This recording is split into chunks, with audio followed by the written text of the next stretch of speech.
I want to talk about each of those three things a little in depth because I also have three things. But the history of the game part's interesting to me because you brought up Oscar Robertson. Mm-hmm.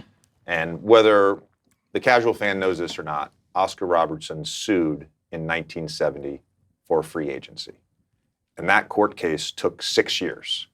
So the NBA really didn't have any form of free agency until 1976. Side note, in 1977, at the time in free agency, you had to compensate the team that was losing the player. Mm-hmm. So Gail Goodrich left the Los Angeles Lakers and went to the Jazz. Mm-hmm.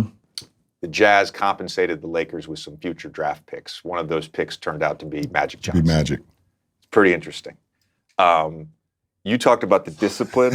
It's pretty interesting. That's pretty cool, though. It's like soccer now. Yeah. It's like soccer. You got to compensate the club in order. There wasn't real unrestricted free agency. John Koncak was the first guy, and that was like 1987. Right. It just didn't exist. Right. The reason, I didn't make as much money as you, but the reason I got to make a lot of money in the NBA is like, it's a direct line to Oscar Robertson. Yeah, for sure. You know, so let's celebrate that, right? Mm-hmm. You talked about the sacrificing loved ones. I always felt like my pursuit was so selfish.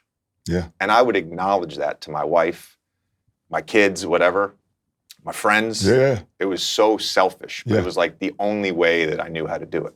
It's the only way. That's it. So you touched on those things. My three things are competitive stamina, mm-hmm. Which I'm going to get to in a second. The love of the game is one of mine, for sure. Caring more about your craft instead of the other stuff that doesn't matter is a direct quote from you. For sure. And then the third one, I think, is basketball IQ. Yeah. Basketball IQ. I have described Nikola Jokic, I've described you as having supercomputers.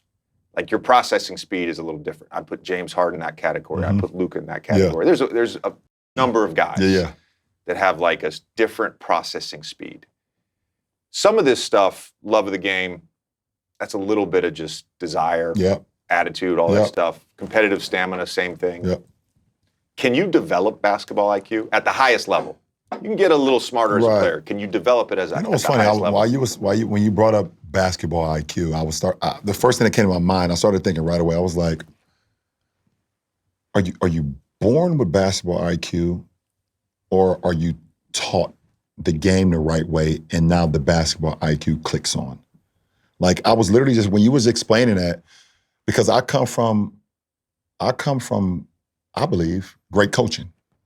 You know, from my Little League coach, Frank Walker, senior, to my, at the time, AAU coach, Coach Drew Joyce, to my high school coach, who was a former college coach, Coach Dambrot, and then my AAU coach took over when Coach Dambrot went back to college basketball.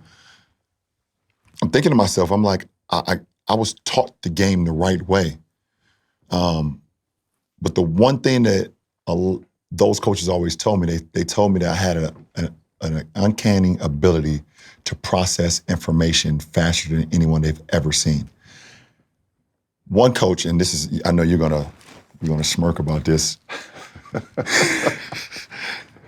There's guys in the NBA that if you call a play or a coach draw a play to one side of the floor, they can't switch it in their head and do it and say, let's run it to the other side without the coach drawing on the clipboard. Yeah. I've never understood that. And I don't know, I never understood that. So if I say we running thumb down angle, we're running on the right side, so because I have a left-hand point guard, he wants to come middle to a strong hand. He has the ability to hit the pocket pass with the left hand, has the ability to throw ahead, he's lefty, and also has the ability to throw back on the shake. But if I say, hey, we run a thumb down angle on the left side because now the right-hand guard coming right, I've had teammates that's like, oh, what do you mean? Coaches always, in practice, we only ran it from this side. Yeah. I could flip a play when I was 8 years old. No matter if it was just pass and cut, no matter if it was, let's run flex, but let's start on the left side.